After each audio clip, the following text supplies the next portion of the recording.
Good morning, friends. If we haven't yet met, my name is Tina Schramme, and I serve as one of the pastors here, and it's an honor to be here with you today. Pastor Allen is out on his last week of vacation for the year, so he has been gone all week, having some downtime, and then this weekend he was with his family. And if you looked on Facebook, you saw all the fish that they were catching, so looks like he's having a good time, and we're happy for him. And that... Every week as we enter into worship, we do this thing where we talk about the light of Christ, right? And we talk about how the light comes in with us and goes out with us to represent God with us, right? We remind ourselves that God is always with us.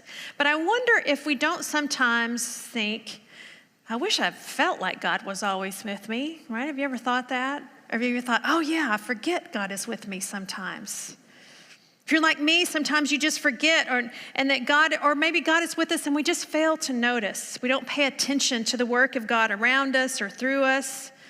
And just because we don't notice, though, or we don't feel the presence of God, does not mean God has abandoned us. Jesus told us he would never abandon us. God said, I will never leave you or forsake you. Many times in the Bible it says, do not fear, for I am with you. In one of our creeds, we say, in life, in death, in life beyond death, God is with us. We are not alone. I end every funeral message with those exact words. It gives us comfort to know this. Yet many of us struggle to connect to God on a regular basis. God is there, but we don't always recognize it. So the answer to a deeper question to God is prayer. We know this. How many of you wish you prayed more, though? Anybody here wish you prayed more? Think maybe you should pray more? And what keeps you from praying more? Have you ever thought you don't have the right tools to pray? Or maybe you wonder if you pray enough? Most of us yearn for this deeper connection to God, and we believe that prayer is the way to that. It's something we should do, but it seems like sometimes there's this chasm between us and actually praying. What is it that holds us back from praying more? I think there are several things, probably. One being that we have a lot that takes up space in our brains, certainly. We have things to do, things we are doing, things we're planning to do, things we ruminate over how we did them. We fill our brain with doing, and we rarely take the time to just be. My friend Barbara reminded me of this way of praying, a verse from Psalm 46. You know the verse. It says, be still and know that I am God. So we're going to practice this real simple way of praying it right now, if you'll join me on it. First thing we do is we say, be still and know that I am God. And then we say, be still and know that I am. Be still and know. Be still. Be. Let's do that together. You can do it silently or you can do it out loud, whichever works for you. Just maybe close your eyes if you're willing. Let's do this together.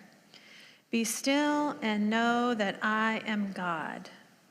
Be still and know that I am. Be still and know. Be still. Be. I don't know about you. That immediately brings me into the presence of God, for sure. I know God is here, but in that moment, I can feel it. I know it. It's right there. I can touch it. But beyond the busyness of our brains, there's something else that prevents us from praying, even when we want to and even when we know we should. And it's this notion that we think we have to have everything right in our prayers. We need to know the right way to pray. We need to have some fine-tuning in our life, or we need to know better how to pray, or we need to study prayer, or we need to have a better grasp on the great traditions of prayer. We need to just the right prayer that will help us, and on it goes. The problem here is this assumption that prayer is something to master, the way we master algebra. We think we can't really pray until we are competent in prayer. It's a bit like saying, I'll start exercising when I learn how to exercise.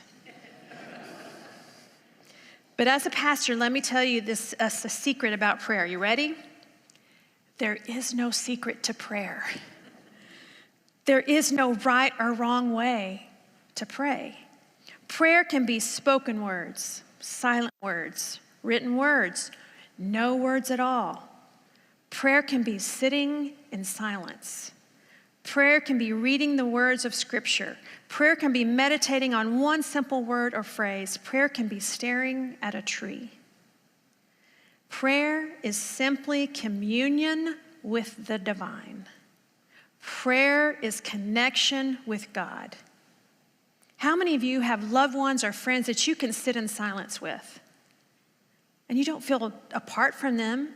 You feel connected to them, right? You can sit in silence with a lot of people, and you feel a deep connection with them still. It's the same with God. You can just sit in silence and recognize the presence of God in that moment. You can do this on a regular basis and connect deeper to God.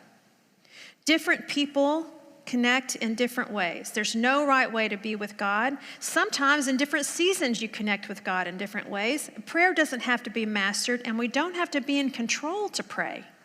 We don't even have to know what we're praying. That's the great part. You don't have to be in charge or in control of anything. You get to give complete control to God when you pray.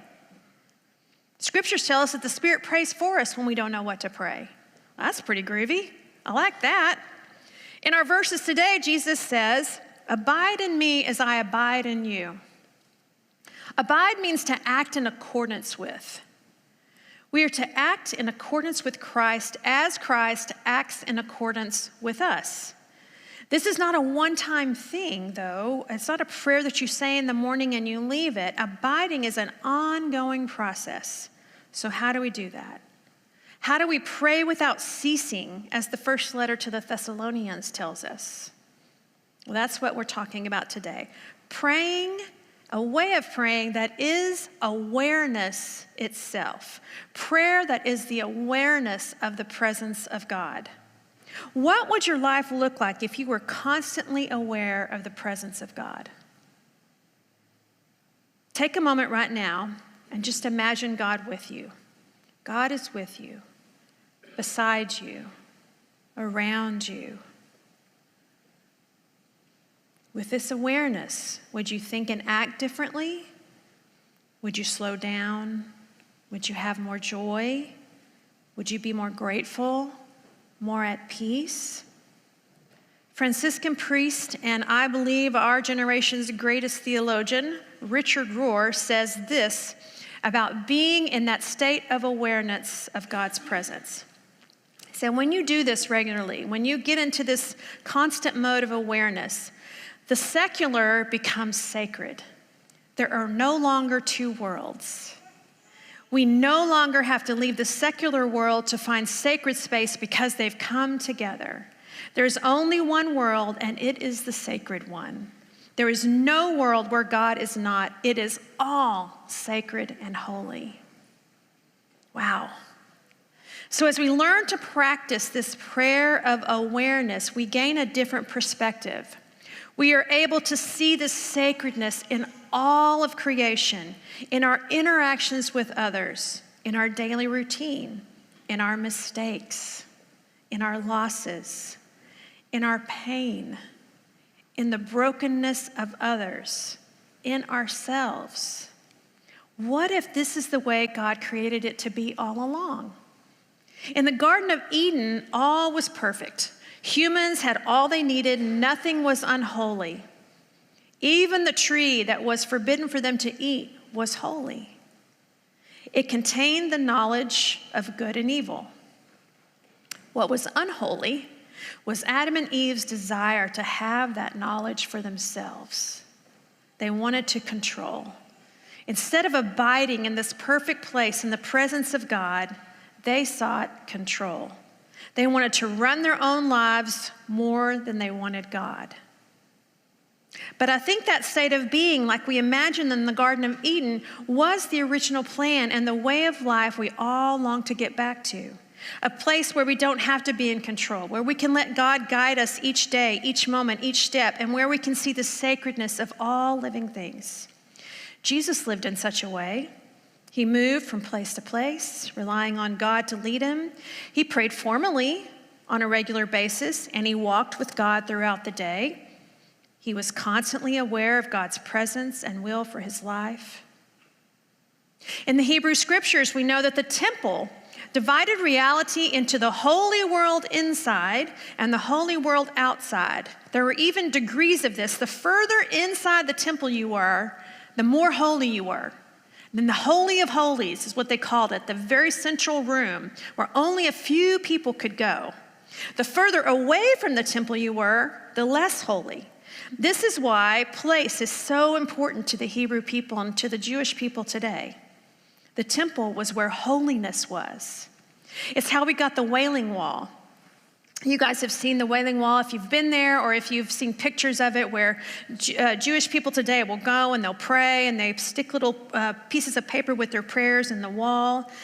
They got this because the Jews at a point in time over many years were not allowed to visit the temple. So the closest they could get was this western wall. So that's where they went to pray, so they could get closer to the holy. But Jesus brought a new way forward. The Gospels tells us that the temple veil was torn at the death of Jesus. There was no longer a separation between the holy and the unholy. All is holy, all is sacred, just like it began. It is us humans who have made the separation between the sacred and the secular. We really like our dualistic thinking, our ways of separating us from them, good from bad, sacred from secular. Think about the things we like to label as Christian or secular. One great example is music. And I'm going to tell you something about me that many of you are going to be shocked by, okay?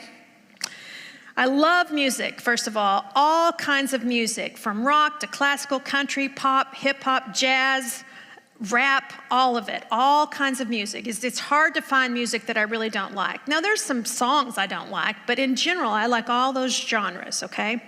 But here's the shocking thing. I don't, as a general rule, like Christian music. I know, I'm sorry, but hear me out.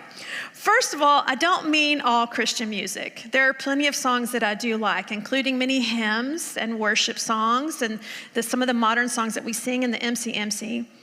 But I do not like to listen to Christian radio stations. Not because of the words of the songs, what they're saying is meaningful and wonderful, but because of the music itself. Most of the time, I just don't think it's that great of music. And I don't want to listen to a whole station to hear one good song every hour. So for me, this really is true. All music for me is sacred. I can just find God in so many songs. There are so many times when I am listening to something and I just think, oh, God, you created that. You gave that to somebody to come up with. You can't tell me that Frank Sinatra singing Moonlight Serenade isn't holy. Or Dolly Parton singing Coat of Many Colors. Or Willie singing The Time of the Preacher. Or, don't argue with me on this, U2's whole Joshua Tree album. Mark. Or Tina Turner's Proud Mary. Or Taylor Swift singing All Too Well. I find so much holy about music. It usually brings me great joy. Sometimes it brings me to tears. Sometimes it makes me want to dance, and sometimes puts me to sleep. And all of it is sacred. Why can't all of earth be like that? Why do we have to separate the holy from the unholy? All of creation, friends, is holy until we abuse it or we try to control it, until we forget that God is in it, that is in us, around us, working through every living thing for our good. Jean and I got to go listen to author Kevin Fedarko at Lark and Owl, which is a great bookstore. If you don't know about Lark and Owl, you need to go. But he was talking about his book, A Walk in the Park, which tells of his 14-month treacherous trek through the Grand Canyon. He was sharing about how the walls of the canyon provide a sort of time machine, how the different layers of sediment each represent a time in the history of the earth. Now listen to this. The top layer of the Grand Canyon, the youngest layer, is over 200 million years old. That's mind-boggling. But get this, the bottom layers are over 2 billion years old. I mean, that just blows your mind, doesn't it? Kevin talked about the hubris he had to think he could take on crossing the Grand Canyon east to west, following the river, but primarily on foot without a trail, and something that only a handful of people had done. He is a journalist. He's not like a professional hiker. And he and his photographer friend thought they could take this on without any preparation. It took them 5 days to be so wrecked and sick that they had to turn around the first time. But after some extensive preparation and experienced hikers, they took off again and completed it in 14 months. Kevin was asked what he learned from this experience, and he said he gained humility. He recognized just how insignificant we are in that big, massive place, and at the same time, how utterly amazing that is. He went from extreme hubris to deep awareness of grace and humility that canyon gave to him. He surrendered to the canyon and to God. He allowed himself to relish the awe and wonder of such a place. You see, when we recognize how small and insignificant we are, it reminds us how big and awesome God is. That is prayer. How do we develop an awareness of God? How do we practice the prayer of awareness? Richard Foster, in his book on prayer, this one that Alan was looking at last week as well, says, when we refuse to limit God to the bearded guy in the sky and begin to realize God as Paul Tillich says, the ground of all being, or the very essence of who we are, then prayer moves from saying things to an invisible entity somewhere in the sky to simply becoming aware of God's presence, moving in, through, and around all things. As soon as our concept of God matures in this way, we realize that God is never absent. Oh, if we could just recognize God's presence in every moment. Teresa of Avila says, all difficulties in prayer can be traced to one cause, praying as if God were absent. Thomas Keating said, our journey is a process of dismantling the monumental illusion that God is distant or absent. God is not some figure in the sky. God is not contained in the temple. God is not contained in this church or any church. God is everywhere, including here and now. And that makes this space sacred, but it also makes every other space sacred. Your place of work, your home, your walk, your drive, everything is holy when you recognize that God is in it. Prayer as awareness then becomes the act of recognition, reconnection with life and love itself. We become aware of God's presence by using all of our senses. We look at the world with wonder. That's a word we should practice more, wonder and awe. We wonder how much that guitar or that piano or that organ player had to practice to make that sound so lovely. We notice the smells outside. When do we smell flowers or blooms? When do we smell the wet earth or the natural process of decomposition, which maybe doesn't smell so good, but it's turning death into life? We appreciate the touch of a partner's skin, the chunkiness of baby's legs, the comfort of a hug. We look at fossils of shells on the top of a hill out over Lake Georgetown and remember with awe that this was once underwater millions of years ago. Forget about talking. Talk if you need to, but you don't have to talk to pray.